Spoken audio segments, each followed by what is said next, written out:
From the Whiskey Tangent Studios in Marlton, New Jersey, this is Whiskey Tangent News. Hey everybody, it's Ed from the Whiskey Tangent Podcast, back with another episode of Whiskey News. Woo! And joining me, as always, is Scott. Hey everybody. And today we have a lot of exciting whiskey news for you. First, we're going to do some industry news. There'll be 3 stories on that. Then we'll do a story on sports and entertainment. And then legal, which is different than true crime. Correct. 3 stories of legal, which we've never done legal before, and somehow Scott found 3 stories this month. Well, otherwise it would be 6 industry news. Oh, got it. Yeah. So 12 new whiskeys that you can buy this month are coming out, and last month was probably the most affordable batch we've ever put out. Yeah. And then what's coming up on the podcast in the next month. So go ahead, Scott, take it away. All right, so it is June 2025, and here's all the news that's fit to drink. In industry news, from Fred Minnick, WhistlePig names new CEO. Spoiler alert, it's not me. No, it's not Ed. As we reported a few months ago on the March-April news, WhistlePig had parted ways with CEO Jeff Kozak, appointing board member Marty Burkle to the role on an interim basis.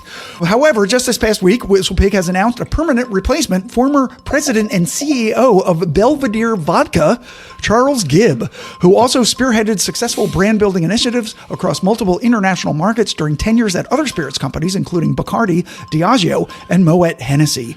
Said Gibb in a news release, "I could not be more excited to be joining this exceptional American whiskey brand. I thrive in an innovative, dynamic, and entrepreneurial environment, and I've been involved with startups, initiated new markets, and transformed developed markets by breaking apart paradigms to accelerate growth." Wow, doesn't he have a high opinion of himself? He certainly does. Wow. It's a lot of corporate speak. How do you in there take too. anybody from the vodka industry and stick them into a innovative brand like WhistlePig? I already have trepidation about it. It sounds like corporate America running wild. Well, here we go. Gibbs' background suggests that WhistlePig may be positioning themselves for a broader geographic reach, which reflects the distillery's evolution over the past few years from solely a rye-focused producer to a broader premium whiskey company that has expanded into the aged bourbon and super-aged single malt categories. Belvedere vodka is like, I want to act like I have a palate, so I'm not going to drink Grey Goose. It's like Grey Goose's snotty cousin in a way, like you know what I mean? Exactly. So yeah, boy. So it's still vodka, and anybody in the whiskey industry knows what we think of vodka. Yeah, but he also worked for Bacardi and Diageo and Moet Hennessy. None of them are whiskeys, though. They're not. Well, Diageo has whiskey. He's definitely experienced in the spirits industry, but to me, when WhistlePig chooses a spirit guy over a whiskey guy... Right, so remember, this is the CEO, not like a master distiller. I understand that. Yeah. I'm just saying, do you understand the whiskey drinker? The whiskey drinker is far different than the Belvedere drinker. For sure. And far different than the Bacardi drinker. I'm just saying that. I see where you're coming from. If you don't understand the culture and the desire of the consumer, you can get lost in the shuffle. And I'm just concerned that we're going to have some 80 proof WhistlePigs coming out because that's what the vodkas are. And they're so much easier for the young kids to mix with fruit juice. So it's like, I just hope that this guy has an understanding of what he's doing. Right. And if he doesn't like it, listen, what's his name? Gibb? Charles Gibb. But he has no falsetto like the other Gibb, right? Not a BG. So, listen. If Mr. Gibb wants to email me at whiskeytangent@gmail.com and tell me what I'm missing, I don't know what he's going to do. I certainly am not attacking him. I'm just speculating that WhistlePig is going corporate, and it's not where their roots were. We followed WhistlePig since the very beginning when their owner... Raj Bhakta. Which we were literally drinking Bacta whiskey last night. Yes. So it's not like this is something that we're not following up on. It seemed to me that he is the opposite of Mr. Gibb. He is a terrible businessman and a very good whiskey man. So WhistlePig is swinging from Bacta all the way to Gibb, and I just want to make sure that they don't lose their identity. We've enjoyed their Boss Hogs. We've enjoyed their 15-year. I think they're 12 years overrated. Their 10-year might be one of the best whiskeys out there. Their 10-year. And their piggyback, both the rye and the bourbon, are very delicious. Yeah, very drinkable. Yeah. So what you're saying is in the September news, it'll be WhistlePig fires their CEO. Or WhistlePig sues Whiskey Tangent Podcast for criticism, I guess. I don't know. I guess so. All right. So the second story we have is from the Whiskey Wash. Bourbon Hall of Fame announces first female inductee. I can't believe it took so long. And you know who it is, Ed. The Kentucky Distillers Association has announced that Mary Dowling will join the Kentucky Bourbon Hall of Fame's prestigious 2025 class. Born in 1859 to Irish immigrants, Dowling faced both anti-Irish sentiment and gender discrimination throughout her career. Although that bias was apparently not shared by her husband, who recognized the business acumen of his wife and brought her into his distillery operations. After his death in 1903, she inherited the distillery, and when Prohibition loomed in 1920, she smartly moved production to Mexico to keep her business alive. In their announcement, the Hall of Fame noted that Dowling was clearly ahead of her time and highlighted her contributions beyond just her bourbon production. She not only built churches and advocated for the rights of women and immigrants, she also established a free hospital in her Lawrenceburg, Kentucky community. The 2025 inductees will be formally recognized in September during a private ceremony. Well, one of the best stories we got when we were in Kentucky was that wild turkey. Yeah. And our tour guide told us a whole story that we had never heard about Mary Dowling and fell in love with it. Like, what a spirited woman. What so cool. Talk about an entrepreneur who also knows whiskey. Yeah, that's so right. I think it's great. But you know what? It's a little bit cheesy that the first woman that goes in is dead for, a long time. Yeah. So there's many women in the industry just killing it right now. Many women. So hopefully this is going to open up the door for some people who are actually alive to appreciate being recognized. There's a whole list of women who deserve note of what they're doing now. Yeah. The third and last story that we have in industry news from the Lane Report: Green River opens tasting room on Whiskey Row. So we just missed it. Yeah. Owensboro's own Green River Distilling Company, the 10th oldest licensed distillery in Kentucky, has opened a new tasting room in the heart of Louisville's famed Whiskey Row, bringing their whiskey from the banks of the Ohio River to the bustling Main Street district.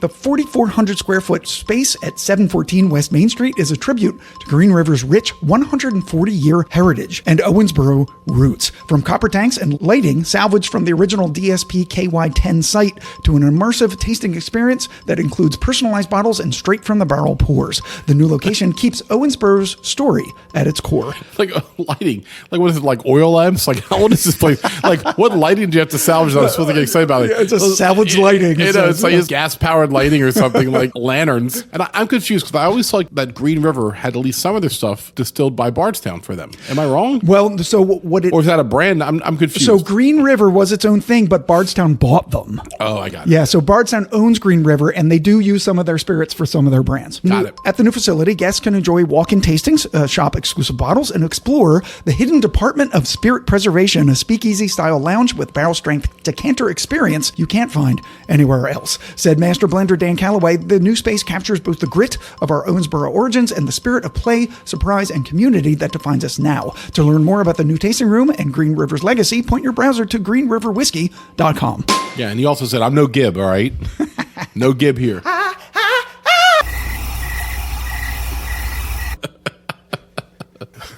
Scott Gibb. That's right. That's my last name. Right. And if all their barrels broke, it would be a tragedy. Tragedy! Oh my God. The whiskey spilled all over the floor. It's a tragedy. So dumb. Topic. We are so dumb. Next topic we have is sports and entertainment. I'm very excited about this. I have no idea what this is going to be.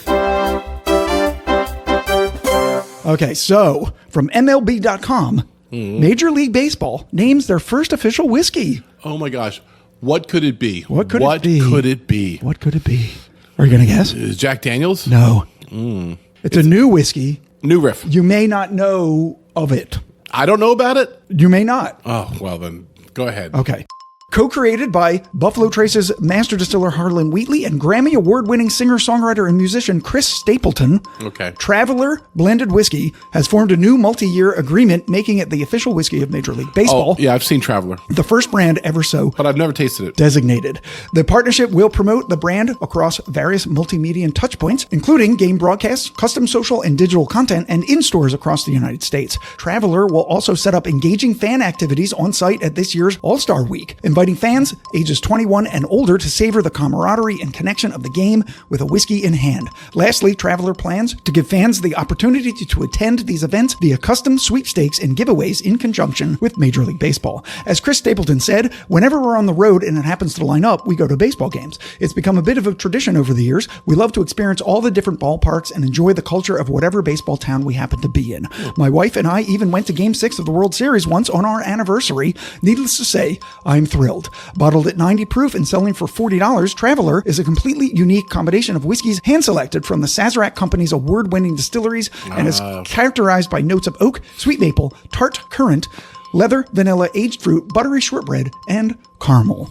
Are they owned by Sazerac or are they just sourced from them? They're owned. Now I understand. Yeah. Because Traveler, an independent distillery, seemed very small to have this type of an honor. Like, I'm like, why not Wild Turkey? Why not Jim Beam? Yeah. It's a brand from Buffalo Trace. Buffalo Trace, So yes. that makes sense now. Because they got to pay a little money for this. Sure. It's not a gift from For them. sure. So Buffalo Trace must be trying to introduce their brand, Traveler, to the world. And this is a great way for them to do it. A great way. Instead of naming like one stadium, the Traveler Arena or whatever. You know what I mean? Right. All right. So I did have two other entertainment ones, but as I read them further, I was like, this isn't up to our journalistic standards. Okay. So the next thing we have up is legal news. All right. These are all very interesting. I promise. You never disappoint, Scott. Go ahead. I know. From Men's Journal, a Japanese whiskey ramps up its rules compliance. For at least a decade, whiskey in the Far East was more akin to the Wild Wild West.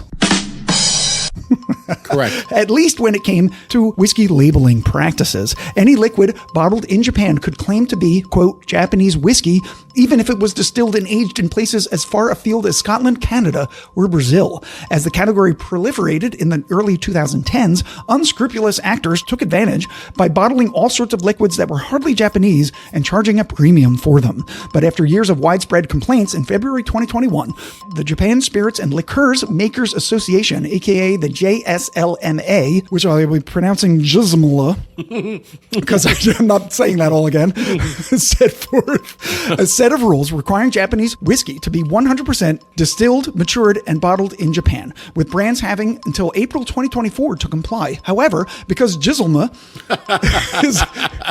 is merely a trade organization and not a government body, they can't actually force its 104 member brands to comply. And now, more than a year after the compliance deadline, many products are still being misleadingly labeled as Japanese whiskey. So now, Jizlma is taking two further steps toward enforcement of their rules.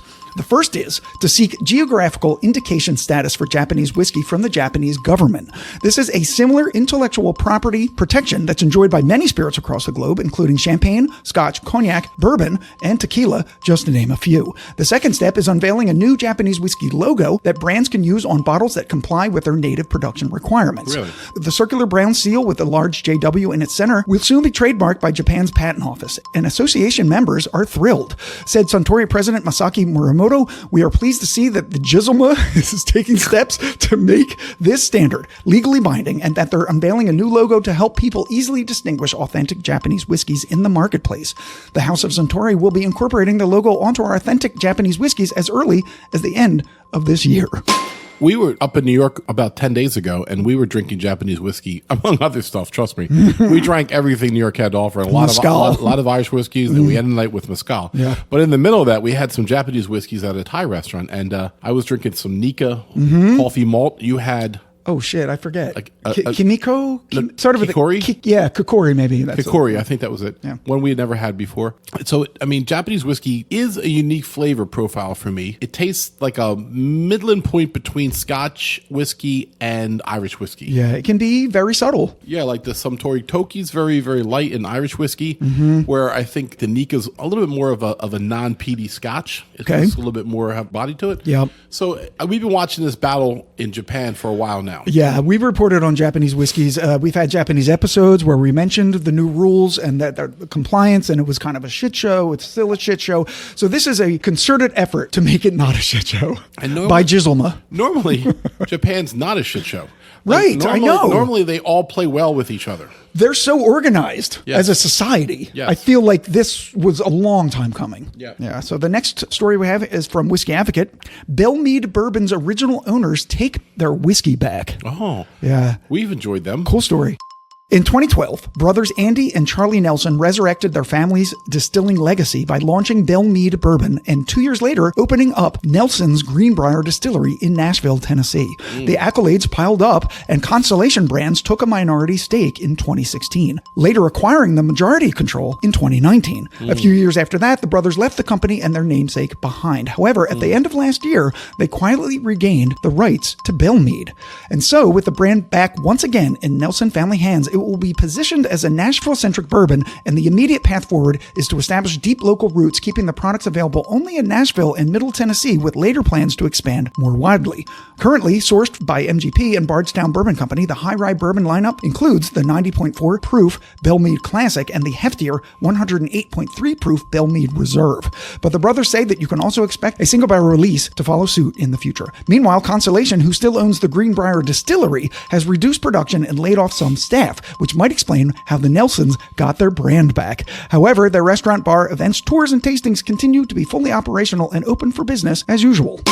I think the first time we had Belle Meade was we had like an anniversary party for the podcast, and some of our co-hosts bought it for us. I think the reserve. I think they bought. Yeah, the higher proof one, and it was delicious. It was very good. Yeah. I mean, they were sourcing, and I thought this was very interesting that one, they got their brand back because of the contraction that we're seeing in the industry, and now they're really starting over again. They're making a very local, and they don't have immediate plans to distribute it across the United States. They're kind of just seeing what happens. Right, and it kind of tangents back to my concern about the change at WhistlePig going corporate.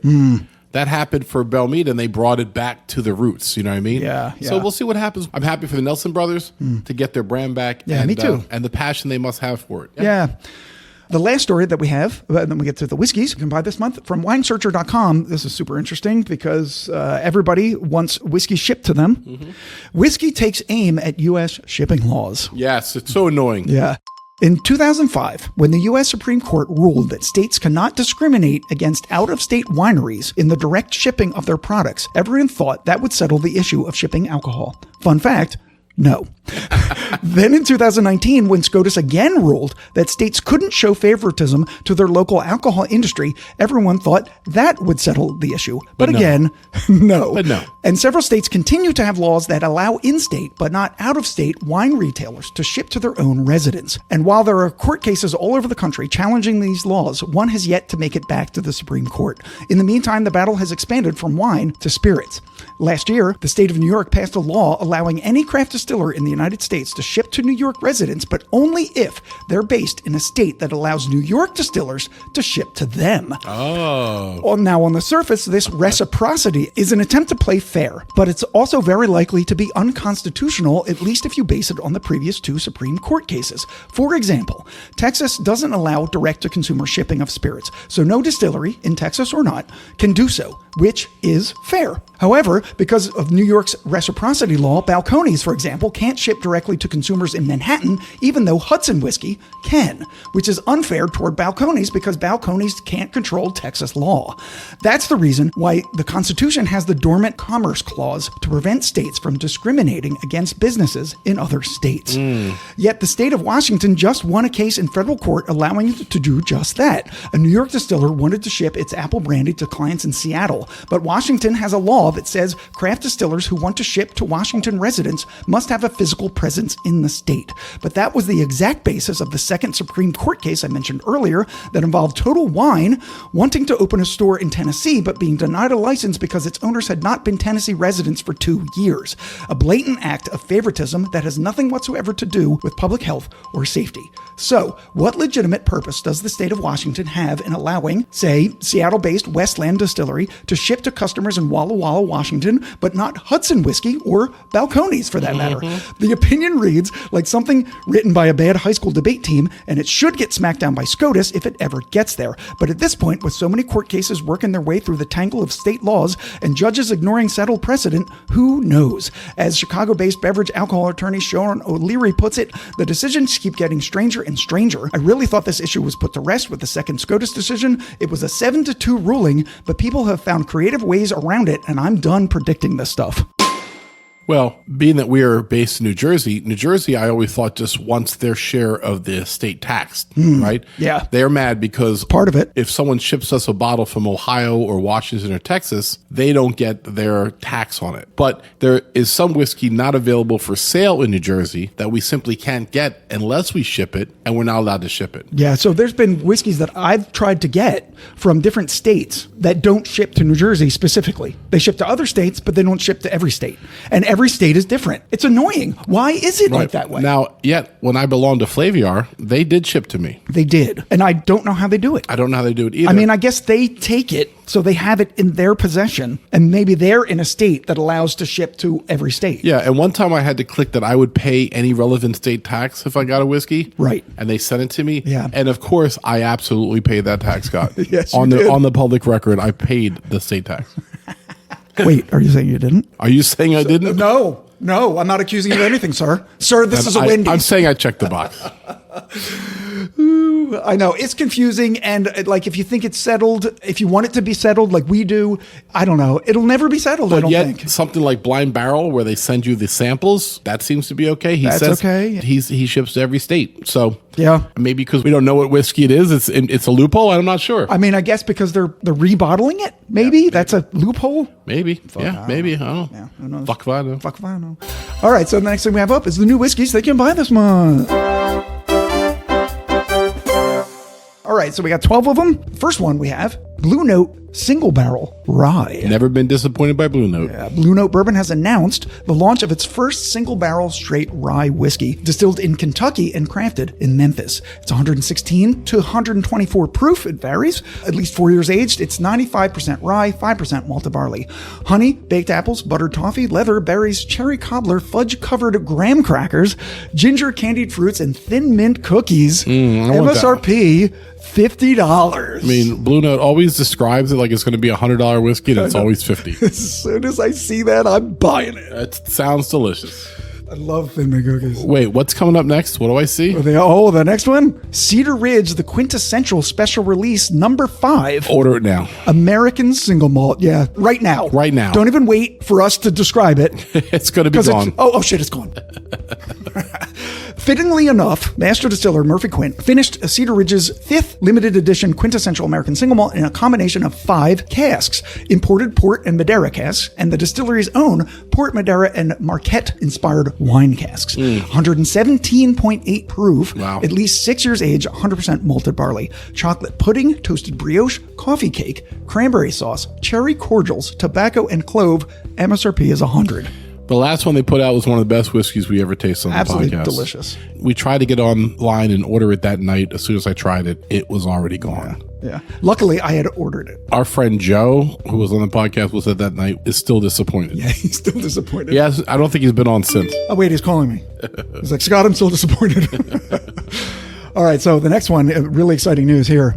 Eagle Rare 12-year. That's interesting. Eagle Rare is one of the most popular whiskeys made by Buffalo Trace Distillery, and its calling card has always been its high age statements. The flagship expression today is, of course, the 10-year, but the rest of the lineup only goes higher from there, including unicorns like Eagle Rare 17, 20, and 25-year. Now comes a 12-year made possible because of the expansion Buffalo Trace has been undergoing for nearly a decade. It's 90 proof, it's 12 years aged. This is the Buffalo Trace Mash Bill number 1, possibly 89.5% corn, 7% rye, 3.5% malted barley. Sweet and oaky on the nose with delicate hints of almond and vanilla, toasted oak, and toffee on the palate. The MSRP is only $50. Well, if that's true, that's amazing. I'll definitely try it.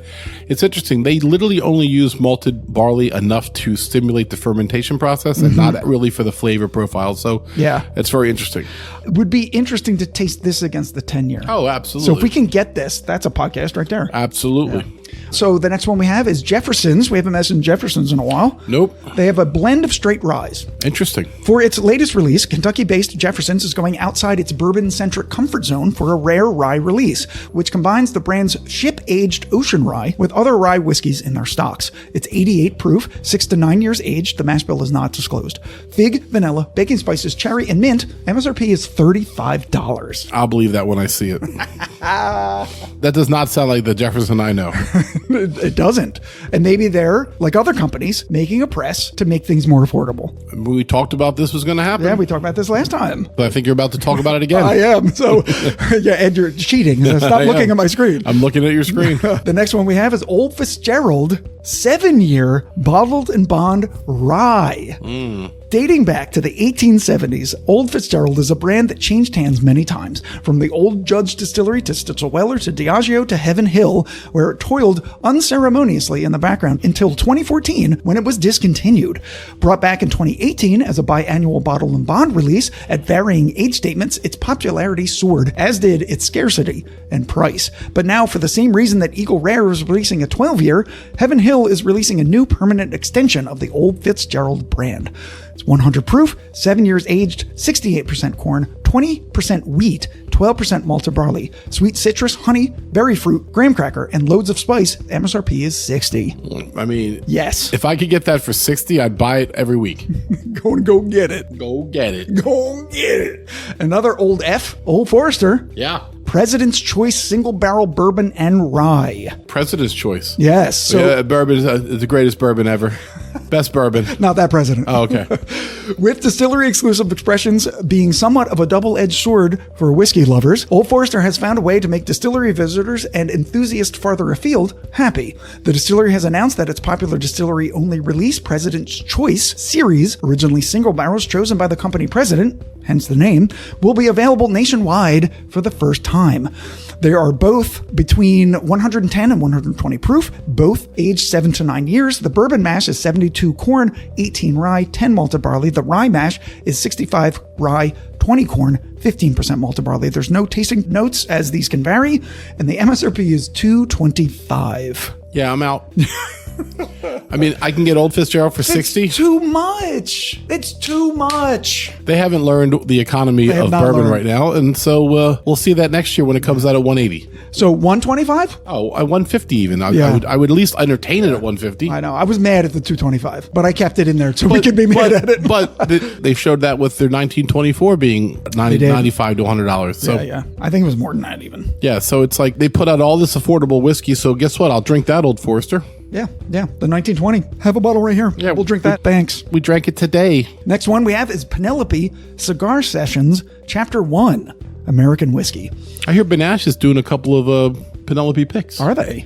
I saw Rich and Taylor were down in Kentucky. Oh, they went down. Nice. They were at Lux Row, where we were. Oh, cool. Yeah, Lux Row, great place. And they were picking 2 barrels. So, ooh, nice. That's a lot of bottles. If you're near Cherry Hill, New Jersey, Benash is going to have a couple bottle picks for you like they always do. That's right. So this one is a new annual release. Penelope joined forces with cigar makers Sin Coburn of Dissident Cigars and Lee Marsh of Stolen Thrones Cigars to help taste through 19 different mash bills to determine which paired best with cigars.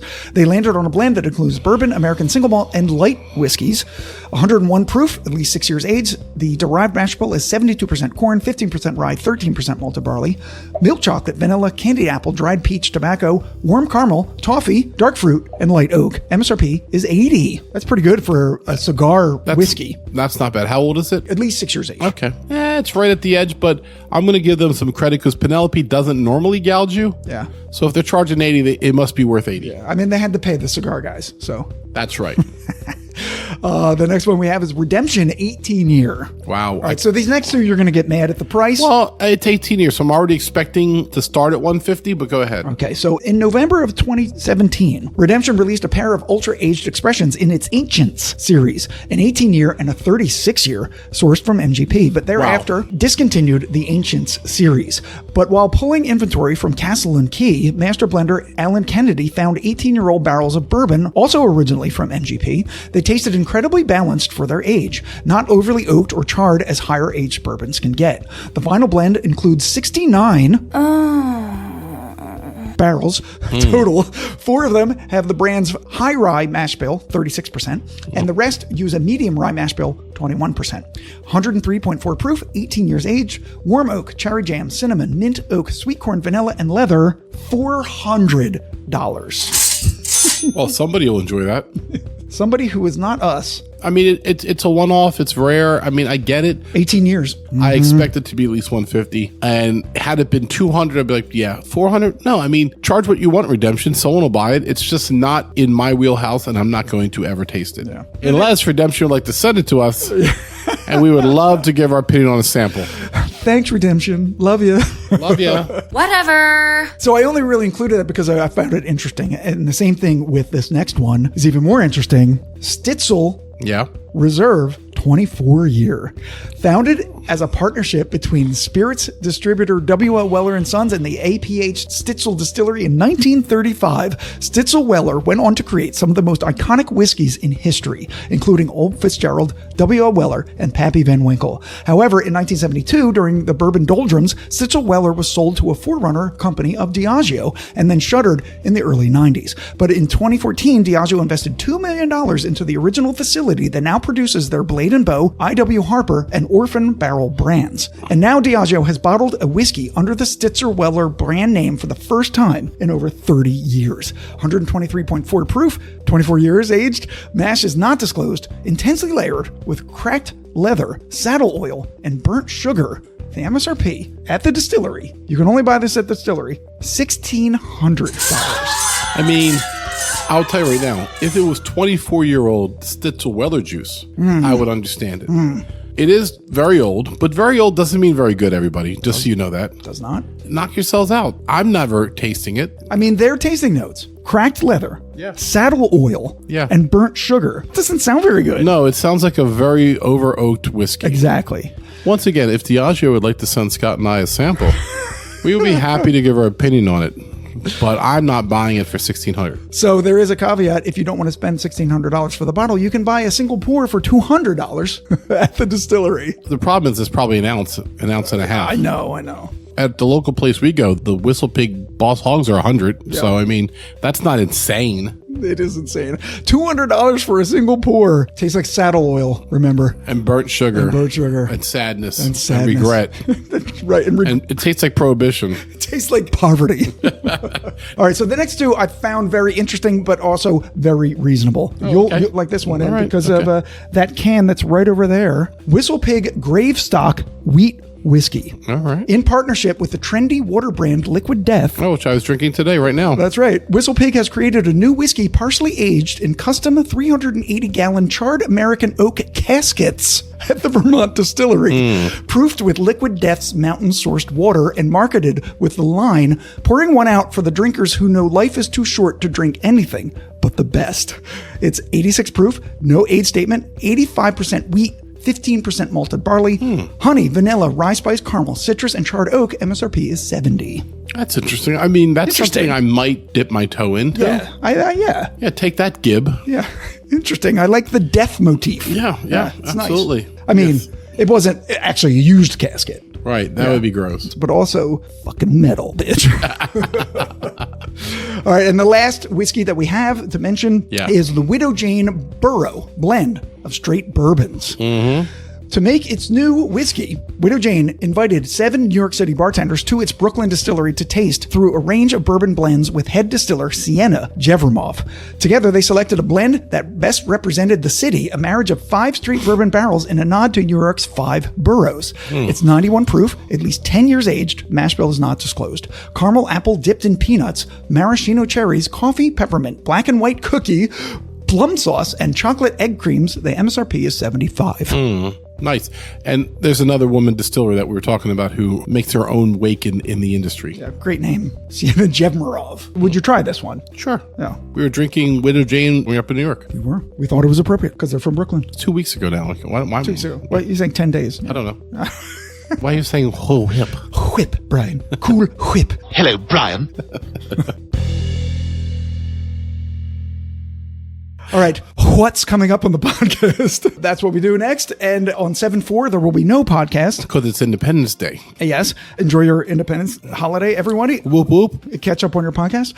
The next weekend is 7-11, and we were going to have episode 85, Whiskey Tiki Cocktails, an episode that is 2 years in the making with both Anders and Aaliyah, one half of the Whiskey Chicks, who has to catch up to her partner, Right. Paula. We wanted to have Taylor in this, but Taylor is in Kentucky, as I just mentioned. That's right. And then after that, it's kind of up in the air. We're waiting for some whiskeys to be delivered to us Yes. from various people.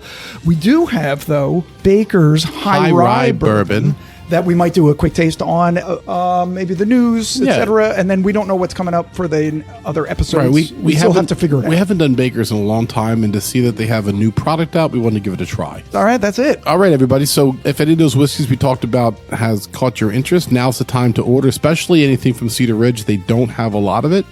And tune in July to hear us, and definitely use the 4th to catch up if you're behind. You know, if you haven't heard the Little Book interview with Freddie No, that was a great episode. So much good stuff going on with the podcast. We really are hitting a stride. So for the Whiskey Tangent Podcast, I'm Ed. I'm Scott. Cheers, everybody. Later.